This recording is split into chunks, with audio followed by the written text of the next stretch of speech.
What's up everyone? Welcome to Program Your Remote. Today I'm going to do a quick video on showing you the 3 different locations for the fuse panels on a Chevy Equinox. This is a 2020, but it'll be the same on several different years. So like I said, they're in 3 different locations. The first one's going to be in the engine bay, and we can see that right here. And how we'll get that cover off is there's 3 squeeze clips, one here, and one here. So just squeeze and pull up, squeeze and pull up, squeeze and pull up, and then allow that to come off.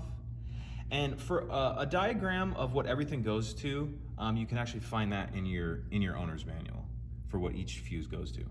So that's the first one. I will see you in the next shot for the second one. Okay, so our second fuse panel location is going to be what's referred to as the instrument control panel fuse block in your owner's manual. And that's going to be up under the steering wheel, just right here.